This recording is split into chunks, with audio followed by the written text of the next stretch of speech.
summer, Mike likes machine guns. I like machine guns. Welcome to episode 6. We have Kevin from Fieldcraft Survival and Kaitlyn Lowes with us today. And of course, Rich. Someone said in the one of the iTunes reviews, I noticed, because we do read them all, guys, and we're very grateful for your 5 stars. Yes. Times like, I think there's over 35 stars now, but one person said that I was the trusty mutt. Trusty. Mike Pappas and his trusty mutt, Rich. I'm sure he didn't mean that. No, I hope he did. I like it. Thank you. Hey, before we get too far into this, I'd like to take a moment and thank our sponsor. We have a new water sponsor, guys. Arrowhead Water. Wow. Get Arrowhead Water at all fine convenience stores, grocery stores, and any establishment. So, I love Arrowhead. I drink a gallon of it every day. And Yes, I'm not you just do. saying that. 100% mountain spring water. That's important. There you have it. And I think a lot of it's sourced, and this is actually no joke, in because I look into it, Washington State. I suspect that our former sponsor, great people, easy to work with, but I suspect that it may have been filtered tap water. I have no evidence of that, but I suspect that it may have been. That's where the flavor came from. You could taste it, the minerals and the fluoride. Which could be good for you. Probably not. Also, we have Musket Powder Official seasonings for all kinds of chicken, beef. You could put that on alligator, fish. People will spice up a cocktail with it. It's quite delicious. Go to Musket Powder Official. Get it while you can. Thank you guys for sending us that. Super kind. I'm actually in talks right now with another sponsor, and I want our audience to let us know if they're for it. But Vienna Sausages would be our first international sponsor. What do you think? Meat from around the globe. I like it. Yeah. Maybe we'll allow them to sponsor us. We'll see. So now that everyone is no longer listening,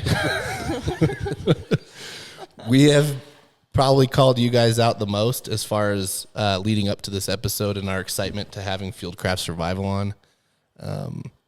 Mike's got a unique approach to his survival tactics. What would you call it? You mentioned something earlier. It was it's a prepared lifestyle, right? I mean, we have the giant mural in our headquarters, We the Prepared, and Mike has really done a great job in terms of laying out preparedness in terms of different pillars. So you have like everyday carry, you have fitness, you have mobility, homestead, community, and we are really trying to unroll a lot of different programs and content that kind of fall into one of those categories. So it's all about living a prepared lifestyle and getting away from doing it just because it's fun for like a hobby. I like the pillars. That's pretty cool. I do too. I also like the classes that you do. What do you call the vehicle one where you get your car unstuck? Oh, there's Off the recovery? Yeah, we're going into doing some more of that with the overlanding program. We have a bug out vehicle course where students are showing up with their vehicles. We call it Go Rigs and Coffee. They show up, we have cups of coffee with them, and actually, yeah, that sounds better. Yeah. It didn't sound bad before, but yeah. You've got a nice radio voice, Kevin. Oh, thank you. You It's been honed over many years of being a high school history teacher. So we do a Go Rigs and Coffee event, but we're also going to start expanding that into doing like vehicle recovery, primitive recovery using some of the old school techniques like the Spanish windlass, 3-2-1 anchoring, things like that. And we're finding that those courses are popular, but they're logistically very difficult to set up because people don't want to drive their vehicles out, or they feel like their vehicles may not be up to par with some of the Go rigs that we have. But it doesn't matter what you have. Like there's an old expression, comparison's the thief of joy. So it's like you could look at a tank like this and it's like, I want a tank. But or you could look at the Bonnie. Don't do that. Can we bring the Bonnie on the course? Absolutely. Okay. So in any case, I mean, it's all about just becoming a better version of you from day to day, right? And that's something that any of our courses are going to help you achieve. Awesome. Well, I totally agree with that. Work with what you've got. Oh, you may want an off-road prep Jeep, but if you have a Chevy truck, that's what you've got. You should learn to work with that. Yeah, and not to mention, like people travel places, they get rental cars, right? And your rental car is probably not going to be equipped the way that your daily driver is. So you have to learn to improvise, right? You have to learn how to work with what you have. Or maybe you come across something on the fly, and you're like, ooh, I could work with that. We just had a conversation recently about how much I missed my old truck that I had done all sorts of fun stuff to, very expensive upgrades, and felt pretty prepared with that. And then I downgraded to my little Yoda, my little putt beater. Now you want to lift it. Yeah, but we were talking about, you were like, save yourself the money, Rich. Just go, next time you're going out hunting, just go rent a pretty, built up Jeep. Why not? Like a Rubicon. Yeah.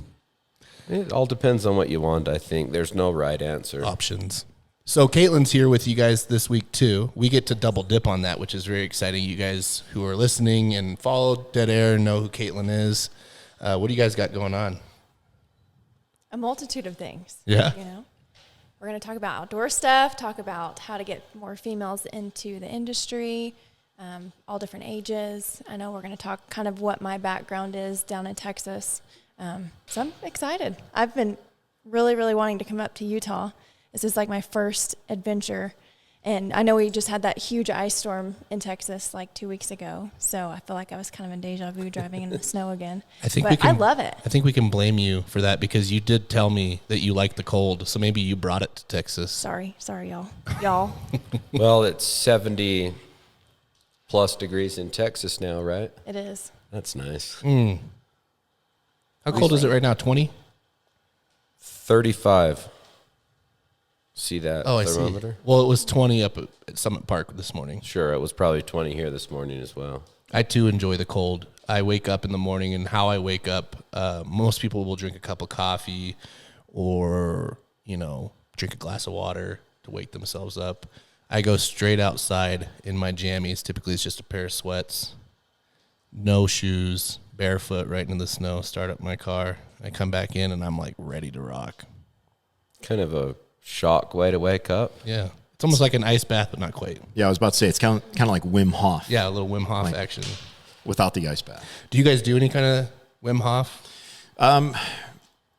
As a company, we don't have it as part of our daily routine, but there are a lot of us that do different things. I know Mike is a big fan of cold showers. I know that Austin is starting to do that. I don't know from personal experience watching them or anything like that, but I'm just going off of what they tell me. Well, you don't watch them take cold showers? No, we don't do that as a company. We're very close, but the days of that are not that close. Yeah, not that close. No, we don't necessarily do that. I mean, we want everyone to push themselves. We want everyone to kind of find where your comfort level is and go a little bit beyond that. There's truth to that expression, right? You train hard, you fight easy. So, I mean, if you can kind of learn stress inoculation on your own terms, I mean, whether it's stress inoculation through the cold, stress inoculation through grappling, stress inoculation through shooting a course of fire in a certain amount of time, if you can do that on your terms in a controlled circumstance, then when you are called upon to actually have to do that, then you can say, I've done it before, right? You can fall back on that experience. Man, just listening to you talk, I'm processing it and then auditing all the ways that I need to improve. I got cold and a little tired, I'll be honest with you, and I was a little scared. What do I do? So 2021, what's Fieldcraft up to? You guys just moved into a new location, correct? And you had a little party for that? Yeah, you could say it was a little one. We had a lot of people show up. We had more people show up than we expected. We were looking at one number, and we pretty much doubled it. The community is really starting to come out and recognize what we do and how we can benefit them. We have a lot of programs on both sides of the house. And when I say both sides of the house, we have the tactical side, right? So you're learning pistol, carbine, precision rifle, but then you have the survival side, the homestead side. That's my domain. And we have medical courses, mobility courses, obviously survival courses. We have a class coming up in April called Breakout that Kaitlyn is actually going to help us with. I can't go into details about what her role is going to be because she doesn't know yet. Oh no, she super knows. Secret squirrel stuff. Yeah, it's very super secret. But let's just put it this way: it's gonna involve bringing students to that discomfort level, but also teach them ways of mitigating that, right? Ways of navigating, ways of learning wilderness survival, a little bit of marksmanship. There's going to be vehicle dynamics. It's a very, very immersive experience. Normally our courses are like 9 o'clock until 4, 9 o'clock till 5. When students show up on Sunday, they're going to be in-briefed, and then we're going to let them sleep. And then Monday, 6 o'clock in the morning, I'm doing combatives with them. And then we're going right into, we're doing all sorts of crazy stuff straight through until Thursday. Any time of day is fair game. Can I strap a GoPro and come and just vlog the whole thing? 4 straight days? Four straight days. Wow. We are obviously going to take care of them. We're going to have medical professionals on staff to make sure that no one is going to die. Or at least we're going to try to make sure no one gets really injured. But we are going to push them beyond their comfort level. We're gonna make them do things that they probably haven't done before, but it's not going to be outside the realm of possibility.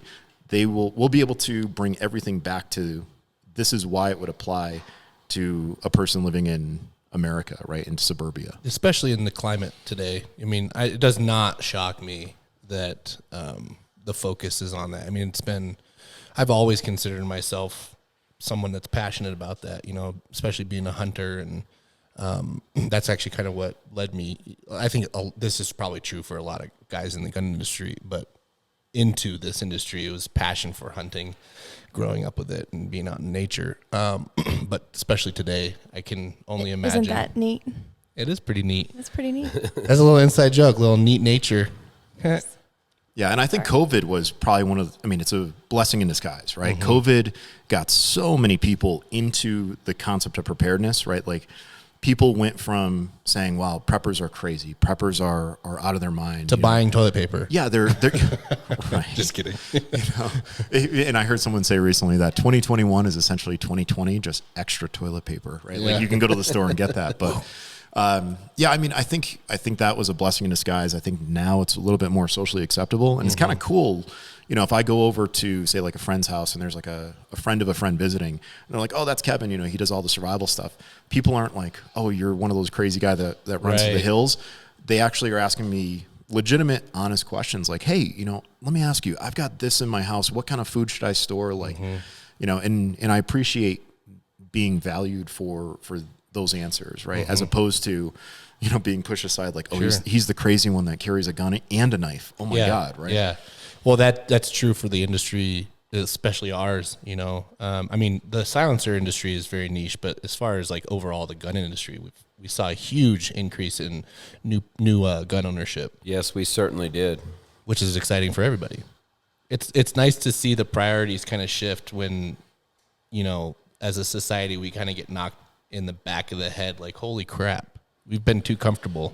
Well, if you go without basic needs for a very short period of time, you'll change your mind. Kevin will seem very normal to you all of a sudden. Yeah, I think people need to practice. This is something that I was just talking to Amber about. Amber Landry does all of our like family preparedness stuff. She's an RN by trade, and she's a stay-at-home mom and super organized and very creative. We gave her the idea of doing a 72-hour drill, which I think most listeners need to try. Turn off the breaker in your house, turn off your phone for 72 hours, and see if you can problem solve getting food made. See if you have the wherewithal to flush the toilet, right? Like turn off your water. See if you can figure out how to flush the toilet. Most people don't know how to manually flush a toilet. See if you can stay warm. Can you tell us? Just add water to the bowl. Right. So, or the tank. Think about the tank is dropping all that water, which is pushing the. Yeah. So it's a great practical, you know, experiment to try, you know, and it points out your weakness, or I should say areas of growth. I don't like using the term weakness, because I don't want you to put that in your mind, you know? Well, on top of that, you can get like creative with anything and everything that's in your house or outside of your house, you know, whether it's like plants or utensils or, you know, blankets or just random stuff. And it's just, you can almost like create a movie scenario in a sense. And you were saying, you're not judging. On our drive in, you were saying how you had coyotes in your backyard. I did. Which it's still calories.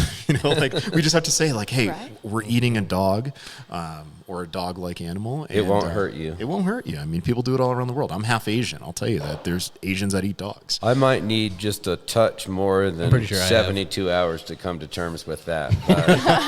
Yeah, we so here's a crazy story. One of the things that Fieldcraft is doing, like we featured the Shackleton expedition recently, right? Like the story of Shackleton going to the Antarctic, getting stuck there, and surviving right under horrible conditions.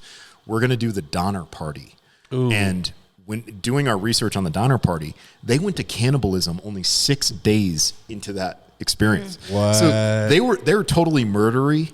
And Not I'm all making- of them, though, right? Not all of them, no. There were predator and prey, and the ones that were prey definitely didn't see it coming. Wow. Yikes. So yeah, 6 days in, like you can imagine, those people had that in their mind ahead of time. Like, all right, I've wanted to kill this guy. I'm assuming, right? That's the kind of Yeah. guy that would eat a coyote for lunch. That's interesting. I never thought about that because in your mind, you're automatically thinking like they must have gone weeks. Right. And most people would say rule of threes, you have approximately, right, 3 weeks of food. I mean, I've done fasts before, and after a while, you're not hungry, but we're already carrying around stores of fat in us that we're going to burn no matter what. Right. But after 6 days, I don't think you're burning through most of your stuff. Like I'm not going to eating a human after 6 days. No. I might deem that jumping the gun just a touch. I mean, maybe there were some really tasty looking people in that group. I don't know. It's hard to say. What would define a tasty looking person? I actually don't. I don't know how I'd answer that question. Sure. And that's a trap. I see you as That is very much a trap. I don't know. Miles looks tasty. I see you as more of a 3-week guy, Rich. 3 week. Yeah, not a 6-day guy. I've definitely done. I mean, Mike, you know how much I eat, 5 to 6 meals a day, balanced, calculated. But I've experimented. I've gone the 24-hour or the 23-hour fast. Did that for 2 months, and there's aspects about fasting that I really like. The focus component, the weird energy that you get, and I just did it out of curiosity to see how long I could do it because I'm a big dude, and you just think I have to eat constantly, which I do. But and I've done days. I think the longest I've ever gone without food was, and I was just water. I did almost 5 days. Wow. That's a long time. It was a spiritual thing. I had vitamins too, but just water. I think the longest I've ever gone without sleep is 3 full days. But that was more, it wasn't like something I wanted to do. I just couldn't sleep. You lose your mind with no sleep. Well, there's a lot of stressors in our life, right? Sleep is one way of introducing stress. Cold is another way of introducing stress. Hunger is another way of introducing stress. Putting a time limit on something, right? An expiration is a way of inducing stress. But the best way of inducing stress is person on person, right? Mm-hmm. Like if you have someone competing against you, it's going to induce stress no matter what. Or performing in front of someone could potentially induce stress.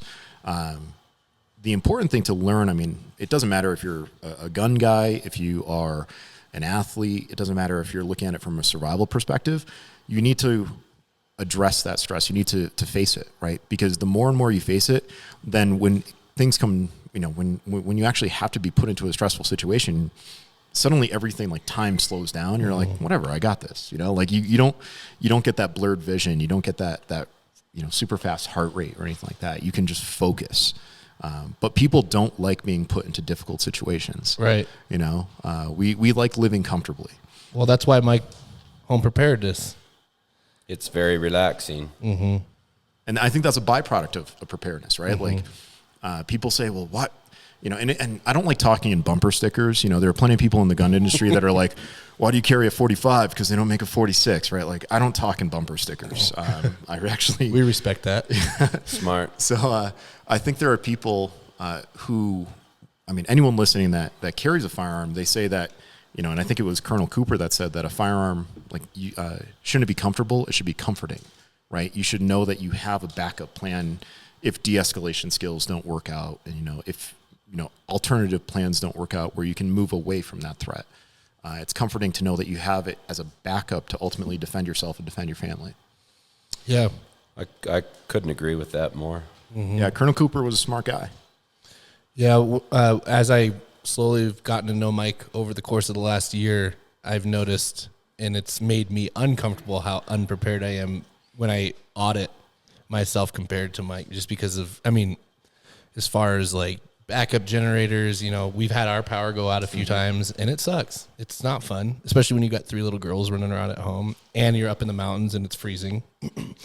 And so what would y'all say, like, if you're starting out on the journey of being prepared and you haven't really thought about that before, like, what are your top 3 things you think that you would immediately go to first to grab or stock or think about? Well, for me, it's a good question. And it is a great question. I think you go with the most threatening thing first, or what could kill you the fastest. So if we were in Phoenix, I would say water would be your number one choice. And I would say right here, it's cold. You're probably not going to thirst to death, but you'd be frozen come morning. Mm-hmm. So I think you take that, and then as you look at the next and the next and the next thing, you just keep going down the list.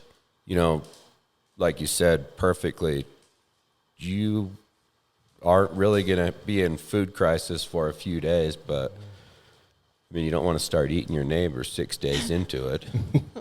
So I think you just work your way down. Depending on the neighbor, Mike. So it's a little different for everybody, and I think your geographic region kind of promotes how your list is going to look.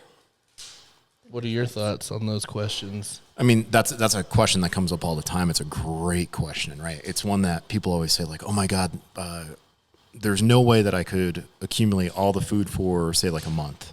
So I say to them, could you accumulate a little extra food for a couple extra days in your house?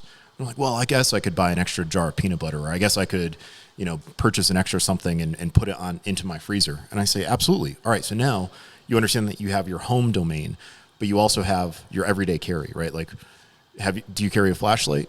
Oh, I don't know if I could. Yes, you could. Well, I guess I could. Okay, then carry a flashlight, carry a Swiss Army knife, carry a few things, and then you learn the value of preparedness. Yes, stream light. This is a great light. And that light has definitely seen some usage because no bad batteries. You just plug it into USB, boom. I use it every day, multiple times a day. Shout out to my friend Kevin Berger from Streamlight. He's a good dude and definitely love those. Mine's weak compared to yours, Mike. How so? I think it's because he's been working harder. But it's got a pen. Does it have a light? Yeah, it's weak though. Oh, I couldn't see it. Oh, I see it now. I always carry this around too. You've probably seen these. I keep this cord on it because when I ride my motorcycle, I don't want to lose it. Oh yeah. Rich is a huge fan of that. Yeah, I love that little guy. Yeah, I'm well aware what this is. And after you use that one shot in your ears, it's a Magnum, that one as well. Yeah, these are pretty incredible.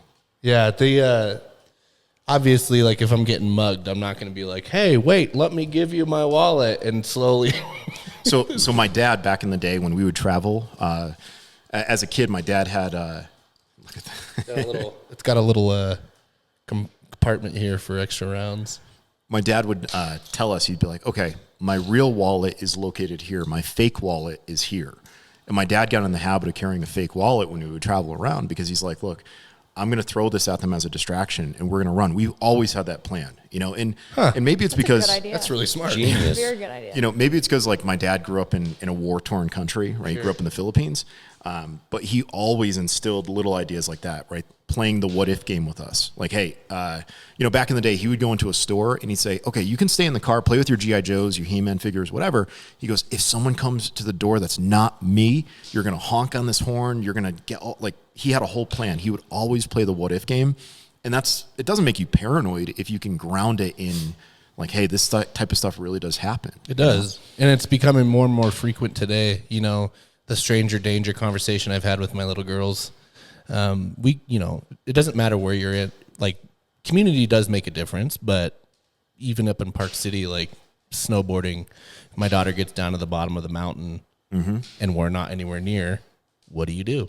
Right. And another one you could do with your daughters is come up with a duress word, right? So if Kaitlyn and I were out in Park City, right, and she's only used to being called Kaitlyn, if I were to, in conversation or casually say, Katie Lynn, listen, we got to do, if she hears Katie Lynn and maybe she hates that name, I'm only going to say that if there is really a reason for her to pay attention to something that's happening that she might not be tracking. You know what I mean? So like I could be like, look, Katie Lynn, we should just give them money, right? But meanwhile, I'm indexing, right? Or meanwhile, I'm poising to get the hell out of here. That's smart. I like that. That's super smart. So everyone that's listening should have a duress word that you only use like pulling a fire alarm. Like you should not joke about it. And if you do joke about it, then I would have to buy Katie Lynn, I don't know, lunch or something. You know what I mean? Like make it so it's a serious conversation. Not to be confused with like a safe word. No. And I don't like the term safe room. Right. It should be a war room, right? Just change your perspective, right? Like I'm not going there for my safety. Like I'm going there to wage war. You just came into my house, you know? I change your paradigm. I like that a lot. Yeah. When you were talking about the victim earlier, I believe everyone that's victimized does play a little bit of a role in that. You weren't paying attention, or you didn't guard yourself a little bit, or you left your door unlocked, or somehow you could change a few small things and have much less of a chance of becoming the victim. Yeah, my friends at a SIAC tactical group, they use the expression, no victims, only volunteers, right? And some people would say, well, what about little kids? Maybe a teacher volunteered them to be a victim. Maybe their parents volunteered them to be a victim. But if someone says, oh, I didn't think something was going to happen when I walked down that dark path, you volunteered yourself to be a victim, you know? And I think people need to take that accountability and that ownership of their actions. But wait, you can't say that. Like 20 years ago, you could have said that, but we need to be careful of saying things like that right now. Especially because we don't want to lose our sponsorship with Arrowhead. And that could make the Arrowhead people upset. I could definitely run a course on being a professional victim of everything that you should not do, but we're not running that class. I played the what if game a lot, and I think it's important for people to travel and get outside of their bubble. But even to like foreign countries, like in India, you know, there were moments where I had to, you know, it's a wild country. If you've ever been there, there's a lot of different types of threats out there, and it's a very poverty-stricken country. So, you know, if you're traveling alone, which I was a lot, there was a lot of different scenarios where I had to think about, you know, what would I do? Are you being maneuvered right now? Correct. Sometimes it's really hard to tell. Yes. And the longer you're in situations like that, the more you think that way. And then when I came back to the States, I almost felt somewhat paranoid, but it was a blessing in disguise because I started to think that way here. You know, it's the same reason why if I go into the ghetto, I'm locking my doors and rolling my windows up. There's not very many ghetto places in Utah, but, you know, just having that mindset. Yeah.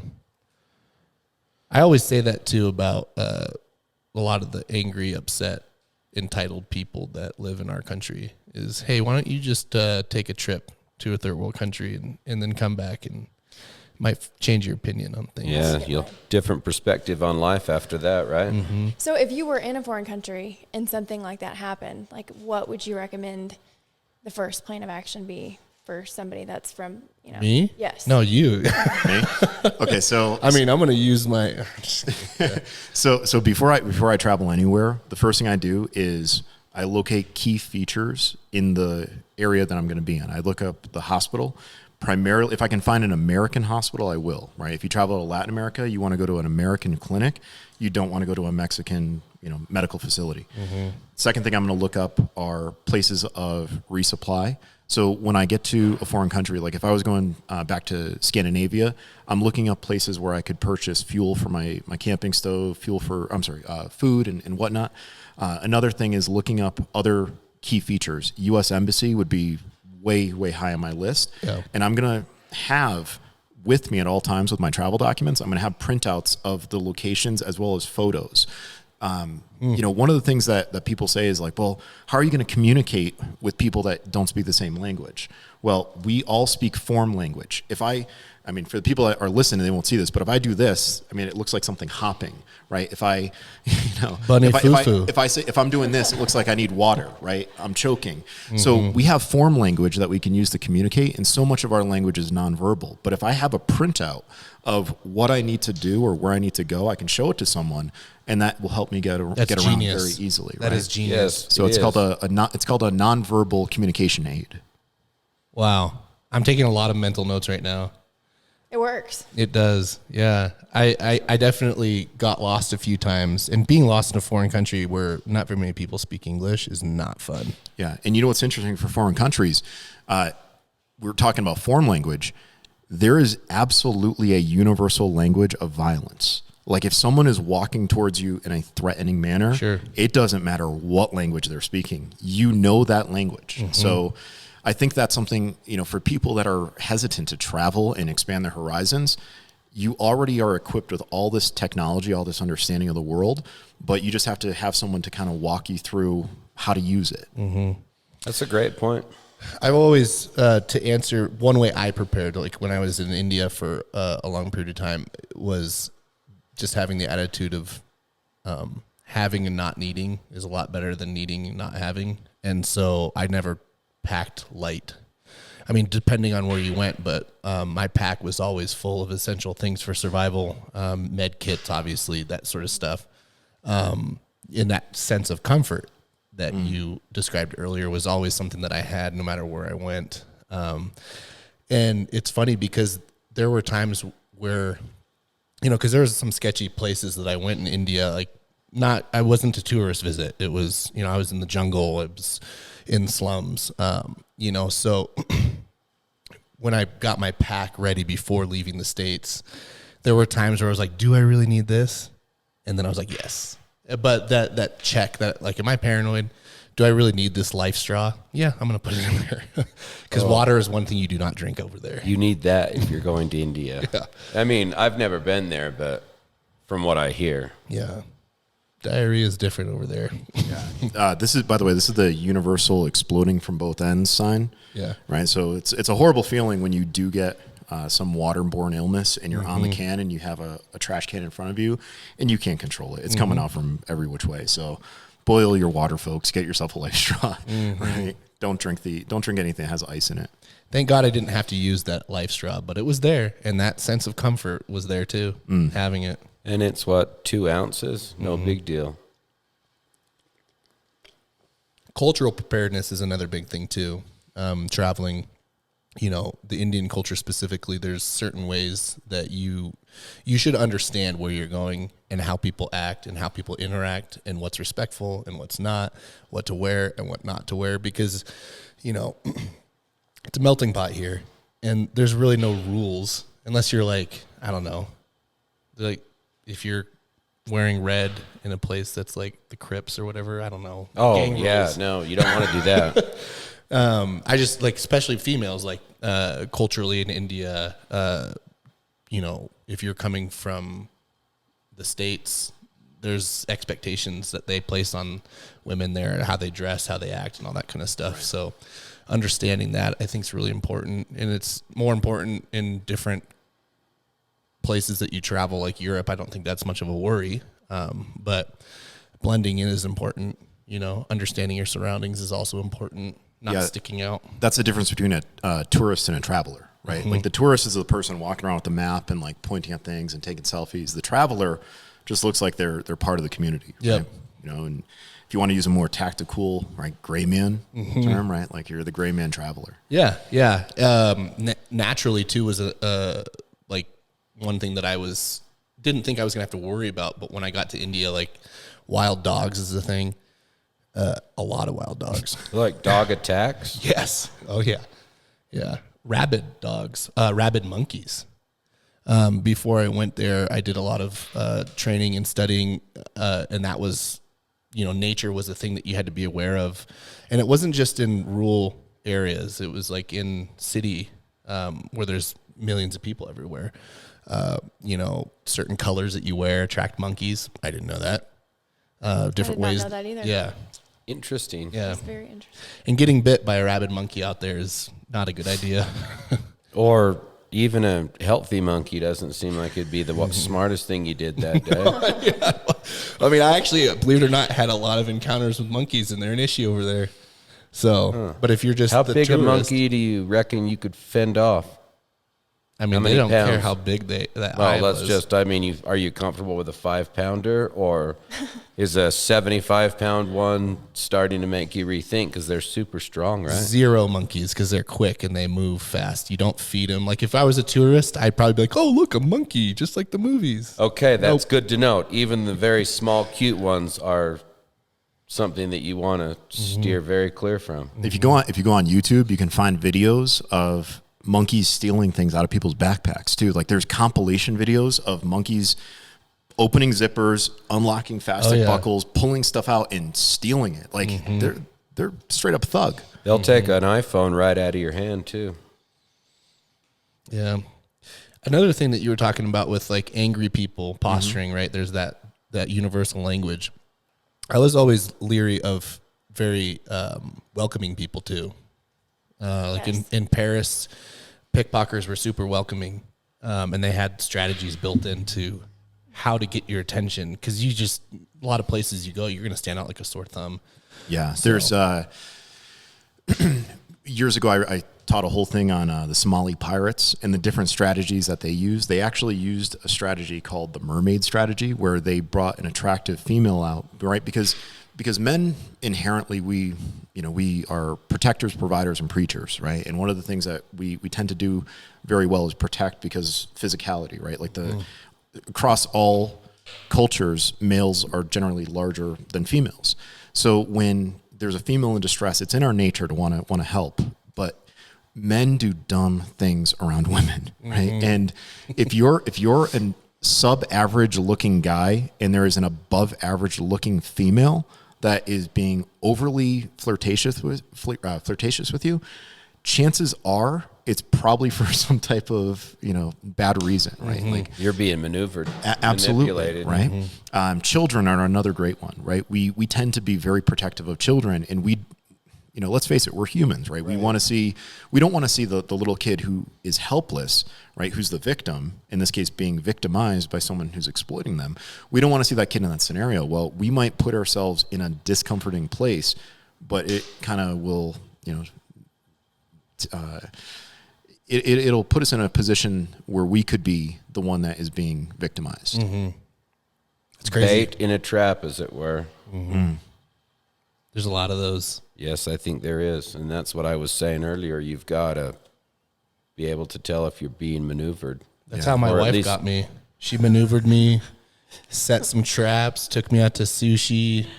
I didn't tell her it was my favorite place to eat. And then one thing led to the next, and here I am. Recommended reading list for your listeners: The Gift of Fear by Gavin DeBecker.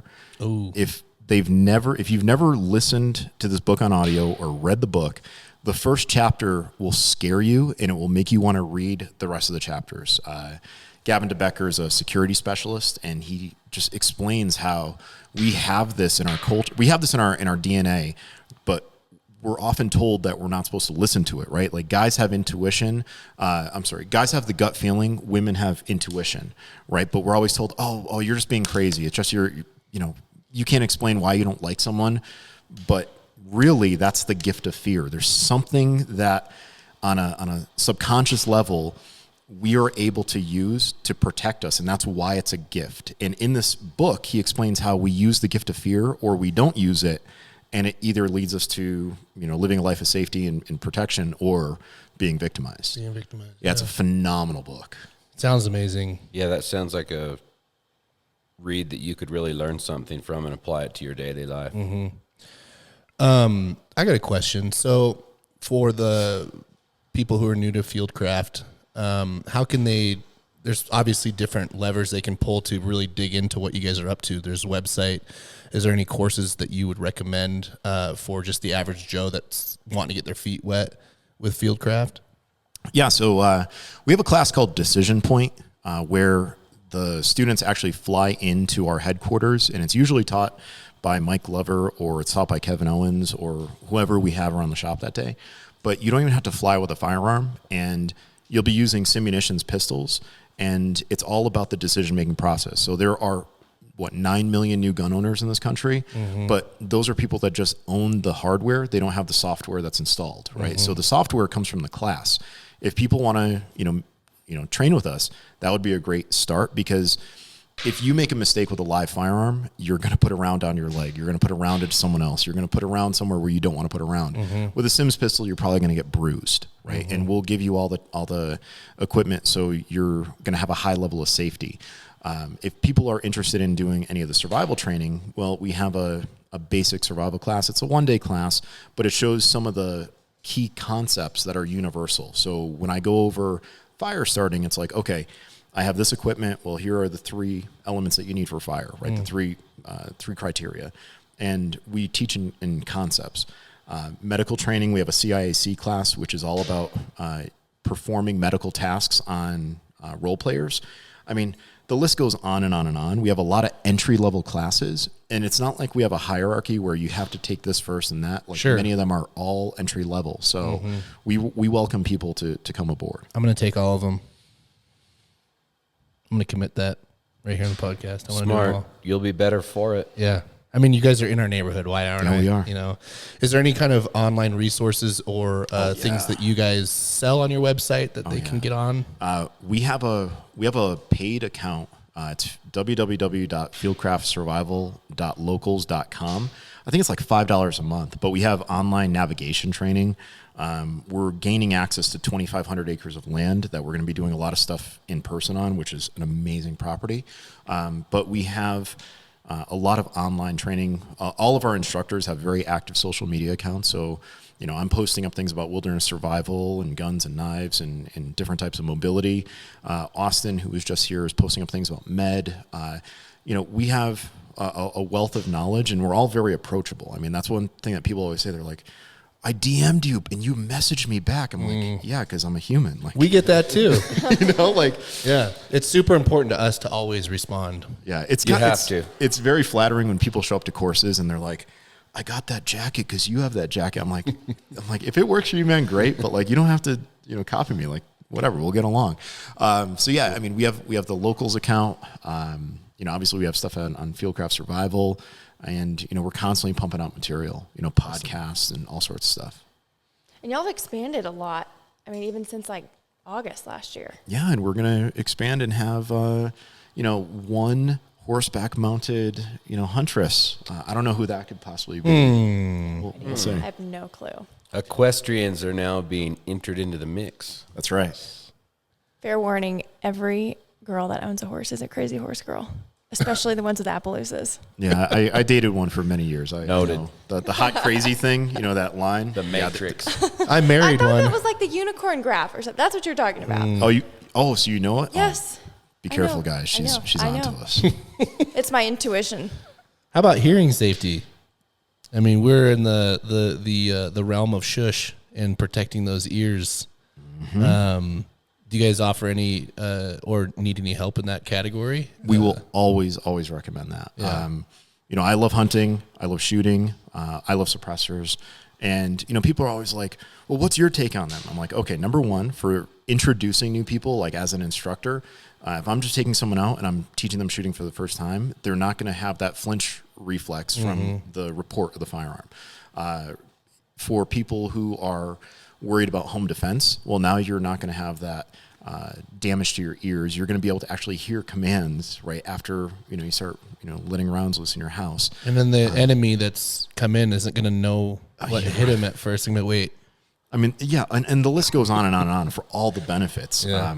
I think the regulations around them are very antiquated, and there's that myth that, oh my God, all the criminals are going to use them. But if you look at that uniform crime report, how many crimes are committed every year with suppressors? Next to none. Yep, that's right. You know what I mean? So I think the education component, which is what we are very, very firm on, we like educating the public. The people need to know that suppressors are not an evil thing. They're not truly a silencer, even though that's the Hollywood name for them, right? And they do have, I mean, if the Brits are using them for hunting, and if you can go to South Africa. I was going to say that next. It's illegal to hunt in UK without a suppressor, which is awesome. I mean, if you go to South Africa and you can buy one in a hardware store in a matter of an afternoon, and South Africa is the Wild West. It's crazy over there. I love it. Africa. I love it. I can't wait to go back there. You want to hear a funny story? Hell yeah. Is it related to monkey? Does it involve a monkey? It's related to South Africa and Australia. Mike, can you tell it? You want me to tell the time when I made that South African really mad? Yes. So I'll try to do it fast so it's not super boring. No. Tell the whole story. It is great. I'll do it quickly. You got plenty of time. Look. Okay. I'm in a gun store with this dude who's a cop and super tough. He got in a pistol. A guy shot him 3 times as he was charging him before he could physically stop him. He was angry. Super tough dude. Large dude too, yeah. Big guy. Kind of maybe not quite as big as you, but, you know, a big dude. This guy comes in and he's freaking huge. Like giant, and he has an Australian accent. So I said something, mate. And he looked at me and he said, "You think I'm Australian, but I'm South African. And in South Africa, when one man calls another man mate, it's like calling him a little beach."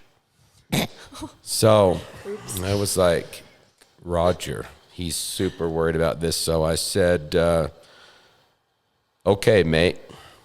And the other dude kind of like had to step into the back for something real quick. Yeah, you know? conveniently. And, I stared at this giant dude, and then he laughed, "I thank God," and then we went on. It's pretty good. I thought he was going to kill me. I wasn't sure. He could have super easy. He could have just reached over the counter and just, I'd have been done. I could just see you doing that. It's such a funny, like I can't wait to be in a scenario where you push someone's buttons, but that's actually why you wanted me to come work at Dead Air.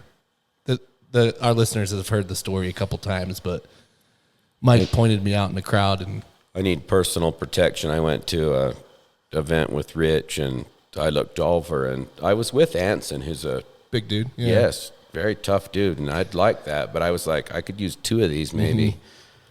So I walked up to Rich and told him that sometimes I say things I shouldn't, and if that happens and you see someone giving me what I deserve, will you please help me? This is literally the first thing would. he ever said to me. Yeah. That's funny. Then I told him, then I introduced myself, but I just wanted to make sure he'd take care of me. Hairy, sticky situations Mike put himself in. But thankfully that guy, that South African, they do sound alike, in all fairness. So They sound exactly the same if you're from Utah. Exactly.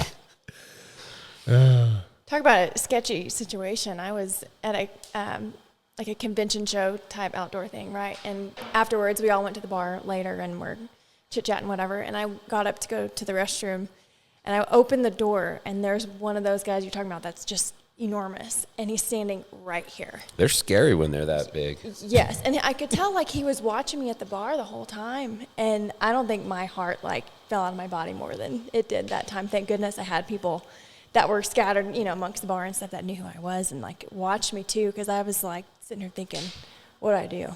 I mean, there's no way I could have overpowered that guy, right? It's terrifying. Yeah. Hunting. Yes. That's the reason why you keep a Rich or 2 handy. I was thinking, hunting, there's a lot of, if you're a smart hunter, you're going to have some basic knowledge of survival out in the mountains. I think, is it Austin, right? Yes. Austin and I were talking about the times we've gotten hypothermia, or excuse me, frostbite, goodness sake. And that's, on my end at least, was a lack of preparedness and understanding weather and all that good stuff. But, Kaitlyn, you're quite the hunter over there. Yes. Live it, breathe it, love it. Yeah. I mean, if I'm not working, I'm out there. Mm-hmm.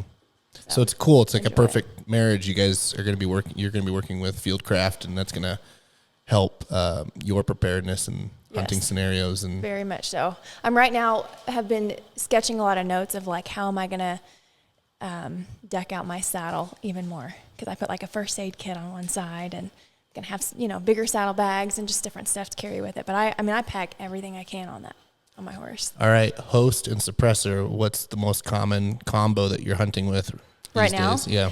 Right now I am generally carrying a 6.5 Grundle from Triarch, and then I've got the Nomad TI on there. Nice. I love it. That gun is just awesome. Super quiet. My horse doesn't, you know, flinch at all. That'll do everything you need. Oh, that's actually really super important. You know, you bringing that beast out there hunting with you, having a quiet gun. Mm-hmm. Yeah. Who wants to ride a deaf horse? You know? You know? They'd spook less, probably. They probably would Maybe spook less, but first time rider. then maybe they wouldn't spook enough either. That's true.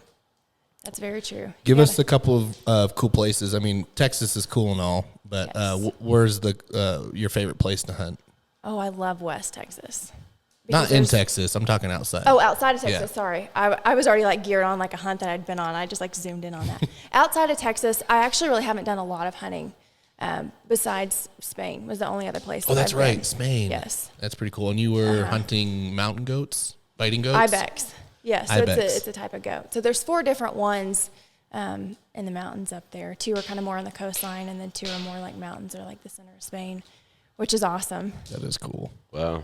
So you talk about like the whole, you got to read up on your culture and like where you're at and all that stuff. And it ties in, I mean, completely that way. Because you get the rural, which I can never say that word, and more like in the city type.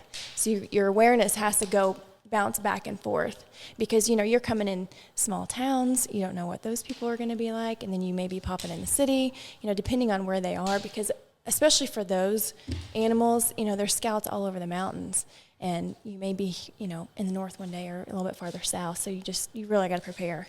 I remember walking up, we stopped at the gas station before we went into the mountains, and I'm like the only girl there, right? Like taller than most people, and my hair is bright blonde, and everybody's like looking at me like, yeah, okay, this girl does not know what she's doing, you know. And trust me, there's plenty of times I don't, right? But it was pretty fun though, because towards the end of it, we all like were able to communicate, and we did a lot of hand signals. And I know a little bit of Spanish, so that really helped with it too. But I ended up shooting a fox and an ibex up there, and I'm like so stoked to go back. It's Did you one of stuff the 'em? coolest thing.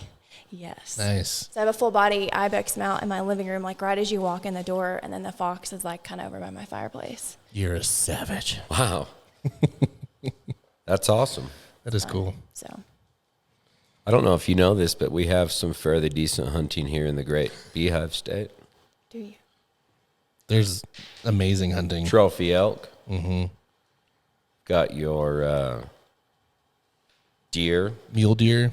the old mule deer, larger kind of species, bear, moose, I actually just saw a moose antelope. on what is it, Pulcos Peak over here. Okay. Yeah, there's a moose right at the top of the peak with Today? a calf. No, this was on Sunday.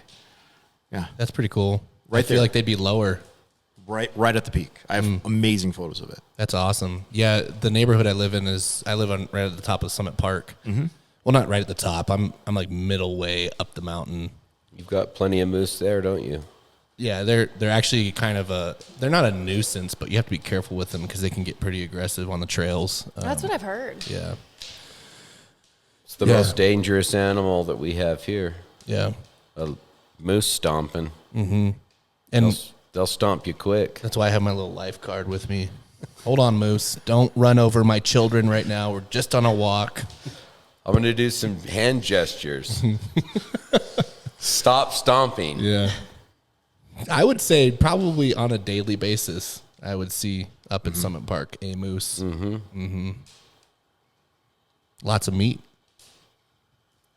Yeah, that's like, like 1,000 pounds or more, right? I was going to say, are car strikes pretty common here with moose? And are you allowed to keep roadkill? Oh, that's a good question. Ooh, the roadkill question is good. No, you cannot. No. They don't let you? No. Wow. Which is weird. Well, they think, and probably rightfully so, people would then on purpose run over animals. So you are not allowed to keep one. You know, I will say this, as much as I love Utah, their hunting laws are a little bit annoying. You know, in Idaho, I just loved that. If I wanted to hunt elk or mule deer, I went and got my tag. You didn't have to draw.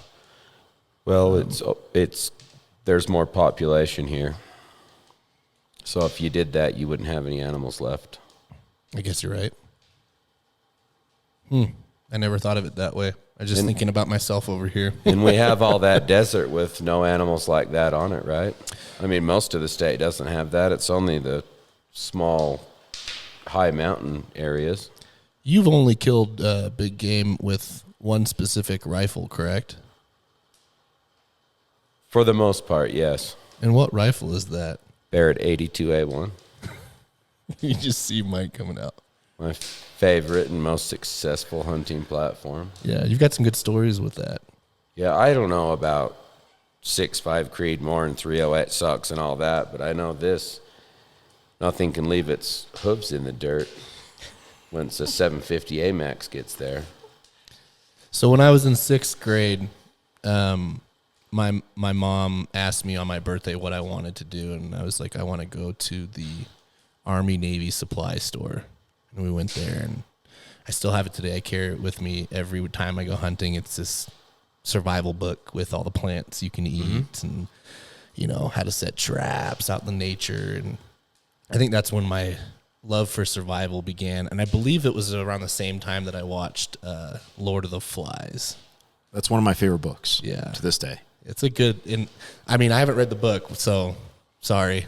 Classic. Yeah, but American the movie literature. was amazing. Yeah, and for those of you listening, Lord of the Flies, if you haven't read the book, it's I mean, you can look at it through a lot of different filters, right? You can look at it from like the whole survival perspective, right? You can look at it from the human nature perspective. Yeah. Are people naturally good, naturally bad? You know, how does power corrupt people? I mean, it's such a, when you read it at different stages in your life as well, it's a different read. It's a different story. You know, it's really for those like the political nerds out there. It's all about like Thomas Hobbes and Leviathan and like political philosophy. But I love that book. It's top 10 easily, and the movie wasn't bad. I just hated when they dropped the rock on Piggy. I know, that was a really sad like, scene. he's like, "Oh, I've got the conch," and then Yeah. crushed. His poor little glasses all fogged up, Yeah, and he's dead. Poor kid. I think it's very tribal, Oh, 100%. very basic, very quickly. Made me want to be a Boy Scout really bad. But, yeah, I think it's kind of carried on since then, as far as the passion for learning and understanding survival and just being out in the woods and hunting. I was going to ask, though, if you had a tool that would be your favorite for survival, like all-encompassing, or I'm sure you guys have been asked that 1,000 times, like what would that be? I mean, I can easily take a rock and I can turn a rock into a sharp edge, but I still say that the knife is one of the most important tools. With a knife, I can create a friction fire set, no problem. With a knife, I can create cordage. With a knife, I can do a lot. I can make hunting implements with a knife. I can make traps with a knife. I can feed myself really well. I can take the bark off of a tree and make a bark bowl and collect water, right? There's a lot that I can do with an edge. And maybe it's just because I'm part Filipino. Folding knife or fixed knife? Or Fixed does it blade. matter? Yeah, fixed blade all day. Yeah, people, you know, there's an expression, you know, a fixed blade will never close, a folding knife may never open, right? So if anyone's out there that's like, oh, I've got a great defensive folding knife, you have a horrible defense. And I'm just going to throw it out there because you may find, That's it. It's done. So the thing is, like the fixed blade, it's just stronger, right? It's stronger and it's quicker. So for the defensive side, it's going to, no matter how you look at a folding knife in a defensive scenario, you have to compromise your grip to open it. Even a switchblade, you're compromising your grip versus having all your fingers wrapped around the grip all at once. So Let's see this bad boy. yeah, so this is an Atienza Kali EDC4, and I'll just give you a little Filipino history. This is how we would pass a blade to one another. Most people would point it at themselves and like, here's my knife, but in Filipino culture, I'm now pointing the tip at me. So when we do it, if you were to like shake my hand, so if you reach out like this, now we're completely neutral. And we're brothers. That's right. Yeah, you can use the voice, right? So that's the way that a blade is passed from one to another in the Philippines. That's awesome. I'm learning so much during this podcast. I know. I am too. It's incredible. I am as well. I've never passed a blade to a Filipino, but I really want to now. Thank you, sir. And that's another tradition is in the States, I know, like when you pass a blade to one another, you acknowledge that you have control of it by saying thank you, right? So when I give it to you, like see how it's neutral right there, right? And that's how it's done. Thank you. Now you have control of that blade. I'm Is going there to check the edge. a certain sized knife that you prefer for like the universal utilities? That was my next question. That's a good one. Yeah. So Same wavelength. yeah. So my preferred blade. Thank you. My preferred blade for the great outdoors is, and it's not like I'm weird about this, but these are the specs of my signature knife that I have through Grossman Knives. It's a 3.9 inch blade, 4.3 inch handle, 5/32 thick, 1 inch wide. Handle is going to be micarta. Tip is going to be spear point, and the edge is going to be convex. And that's just from me using the knives over and over and taking the averages. There's going to be a lot of pausing and rewinding. So on you're that. not really sure what you like in a knife. I really haven't made up my mind. Gray area. In any time that I work with another company for like knife design or whatever, I always gravitate back towards that. So with Fieldcraft, we're going to be doing a collaboration with Winkler Knives, and Winkler was like, well, hey, what do you want? And I was like, well, let me tell you about a 4-inch blade, 4.3 inch, that type of thing. And it's going to be a dual branded Winkler and Fieldcraft knife. And it's going to be your basic belt knife, right? That's because, That is really awesome. yeah. And Winkler is a company that's been around for a long time. It has a lot of support within the military. Mike Glover, our CEO, carried a Winkler extraction tool when he was working for the government, and he eventually had it taken from him. Someone stole it, so he's like, "Oh, when we work with Winkler, like I really want to get a new one." And I was like, "I have a funny feeling we'll be able to pull that off." So, I'm a big fan of blades and axes. I have a lot of different types of axes and hatchets. And I like a knife and I always carry one, but this is going to sound really stupid to you now after what you said, but I like one that opens boxes well. yeah. Well, so It's what I do. yeah, we So do a you- lot of opening of boxes. Yeah. So you have your knives that you show people, right? But another Filipino expression is knives should be felt, not seen. You know what I mean? So you can interpret that a lot of different ways. The person carrying that knife, you should know that you have it, but no one should see it. Or if you're opposing someone, they shouldn't know that you have a knife, right? So knives should be felt, not seen. So there are certain knives that are used for utility that people realize that you have them. Like when I was at the high school, I would carry a Swiss Army knife every single day, and I never had anyone question me. They're like, oh, well, he's just the outdoors guy, Swiss Army knife. But I definitely had a cake knife in my closet with a pink handle, but it wasn't designed for cutting cake. So there are knives that should be felt and not seen. Do you have any rules with knives like outside that. of fixed blades? As far as like always keeping it sharp. Oh, yeah. that sort of thing. One of the things that we say in the survival classes is if your knife isn't in your hand, it should be in your sheath.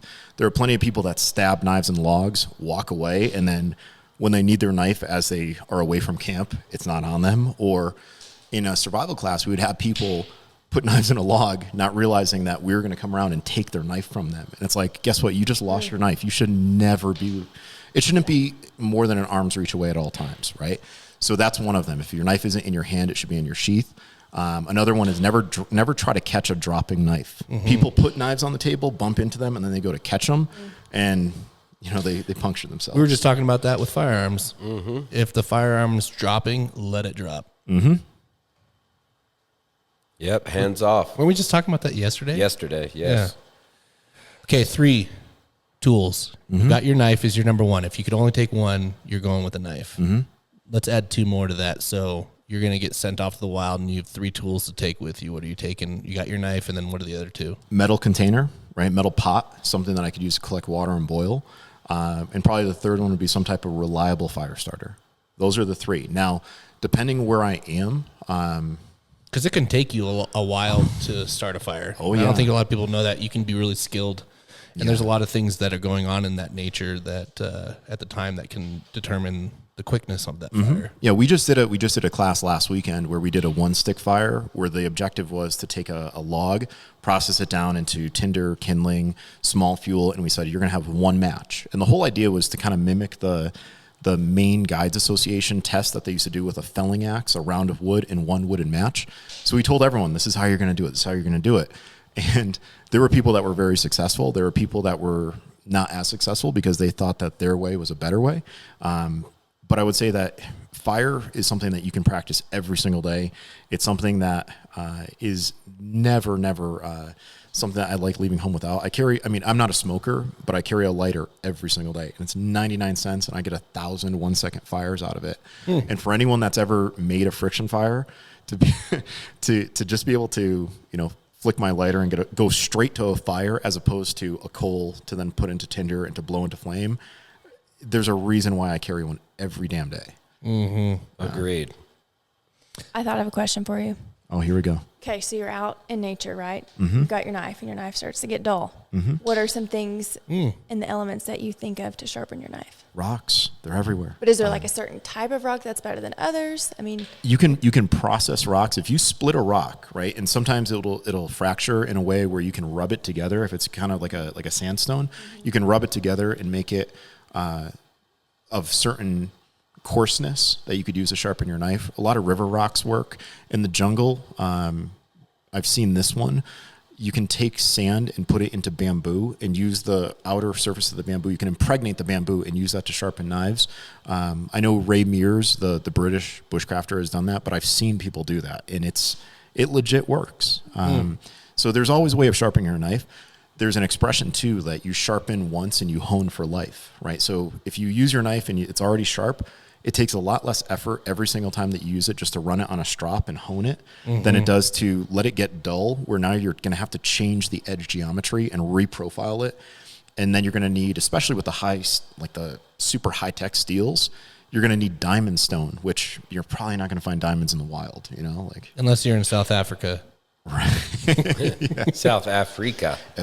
South Africa. And they definitely know how to curse in South Africa. So, my PH over in South Africa, my buddy Russ, I couldn't remember all the ways that he could curse, so I wrote them down, and I still send them to my buddies that I went on the safari with, and we laugh because there are expressions over there that, we're JV level. South Africans are like the all-star team. Like, as in, like, creative ways to use curse words, or very much so, very much so.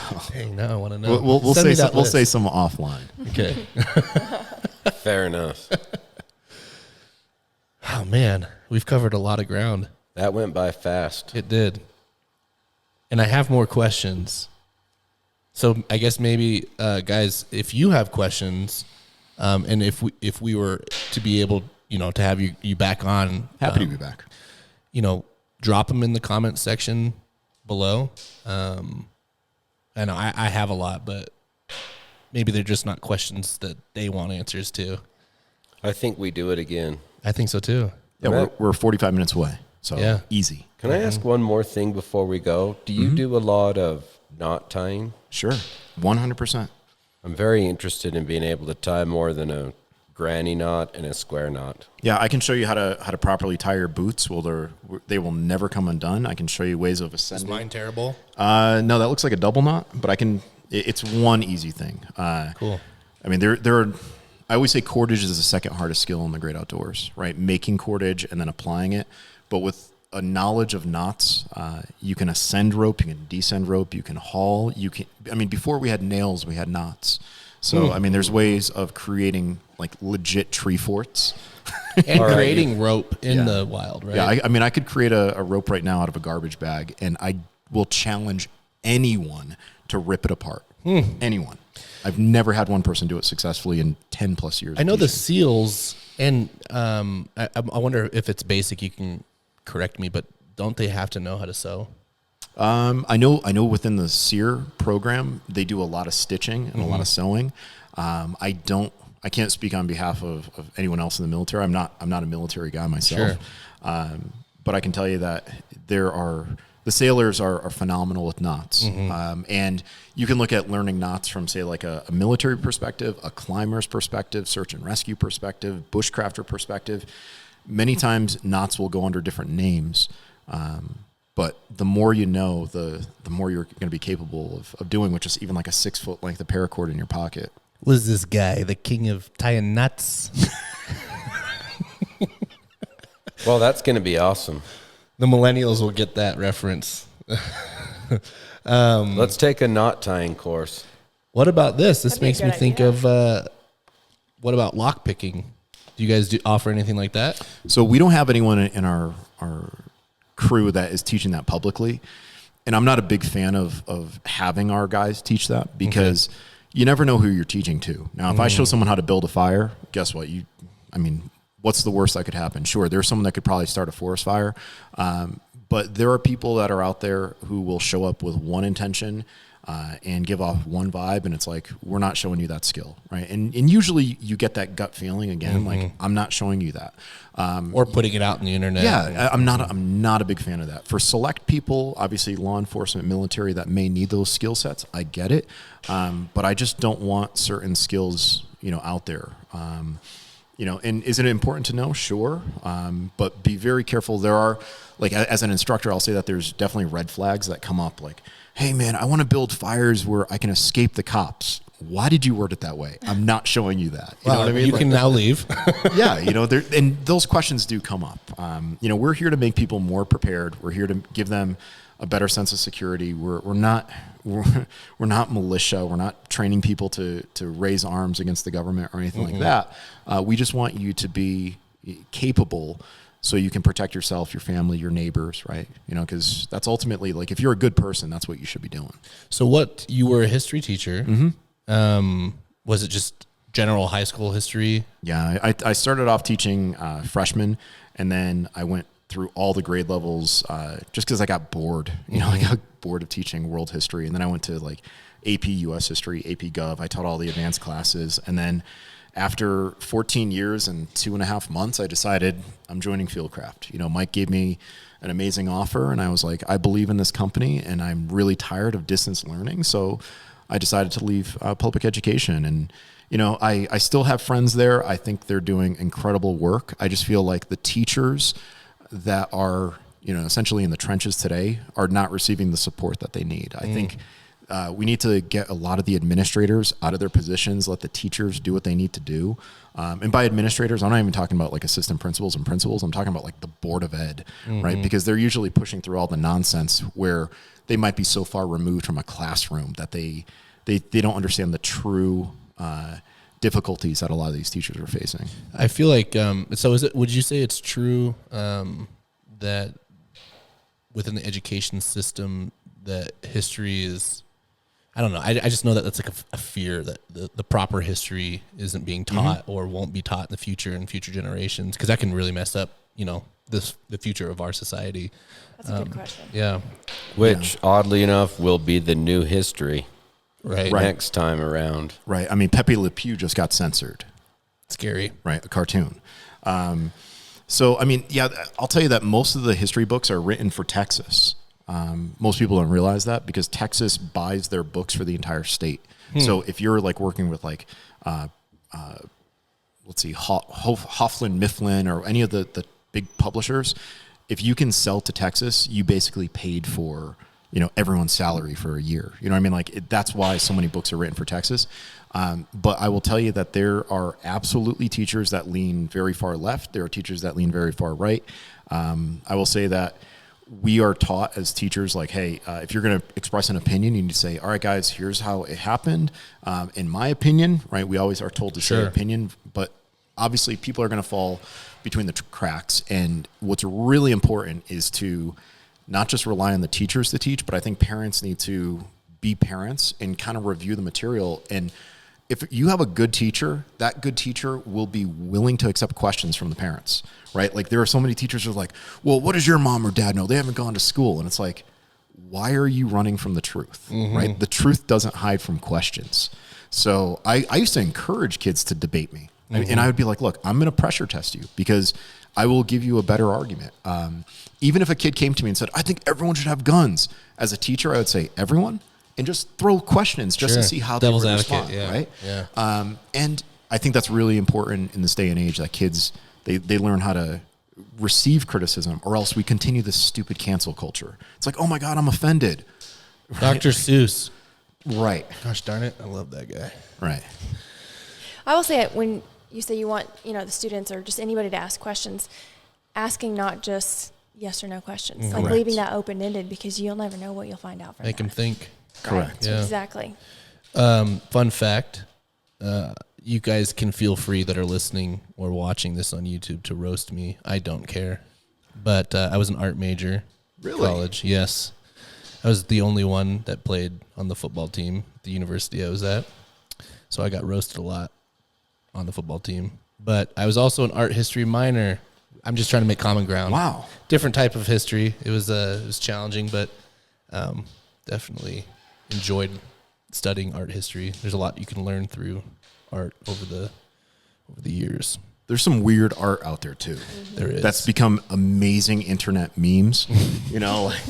Like the banana duct tape to the wall. Are you referring to that kind of weird there's art? that one, and then like there's the, I don't know if they're impressionists or what, but like, the guy going like this, and like that's the government asking me for my money, like stuff like that. You know what I mean? That's true. The Renaissance art. Yeah, the Renaissance art. Yeah. I've seen Look some. at that. You just brought your look at that. Yeah. Well, your knowledge to bear there. Yeah. What my favorite place when I visited France was going to the Louvre in Paris. Oh, that place is incredible. It was hard to You leave. spend so much time there. It's unbelievable. Mike always calls me the sensitive artist that needs to be protected. It's true.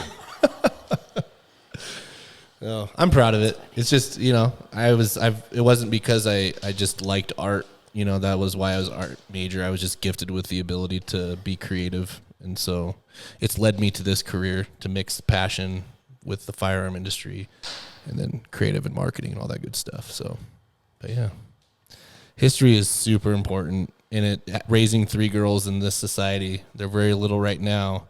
And I'm already seeing it in my kindergartner, just some of the things they're trying to stick into her mind. It's like, no, that's not correct, and we're not actually going to be. I've actually had to pull my daughter out of school a couple times as a result. And history is a super important topic. I always say to anyone, it's not what to think, it's how, right? And that was something like over 14 years, I think any of my students will tell you that I never told them that this is the only way. Like, there's multiple ways. Find the one that works for you, right? Like, find out how to think. And if you can do that, you can pretty much be adaptable anywhere. It's cool. Wow. Okay, that was awesome. Deep thoughts. Deep thoughts, yeah. We were going to do a series called Deep Thoughts with Mike Pappas. We should still do that. We'll see. We'll see. There's a lot on our plate right now. All right. Okay, then. Next episode, guys, is going to be with Rudy Reyes. Very high energy, so be prepared for that. I know Mike and I are. We're going to be probably drinking a few energy drinks before that. I was going to say you should definitely have some coffee before. Yeah. Probably even watching that. Yeah. We'll see how it goes. Find Fieldcraft Survival at fieldcraftsurvival.com. Correct. And then obviously or is it Fieldcraft Survival Official? No, fieldcraftsurvival.com is the website. At Fieldcraft Survival is the Instagram. My Instagram is at Estela Wild Ed. If you just look through the Fieldcraft stuff, you'll see me. Look for the Filipino dude, half Asian dude. That's not Mike Glover. And I'm the other half Asian. So, you can find me there. And then obviously fieldcraftsurvival.com or fieldcraftsurvival.locals.com is the PAPE site with a lot of the navigation and ballistics training. Awesome. And then Kaitlyn Lowes. It's just Kaitlyn Lowes, right? It is. Just my name. Too first easy. And last. Too easy. Awesome. Well, thank you. You got it. Anytime. We'll do this again. Yes. I look forward to that. Again, thanks for being on. Yeah. Thanks for having us. Okay, guys. We'll see you next week. Thanks for listening. Don't forget to like, subscribe, share with all your home slicers.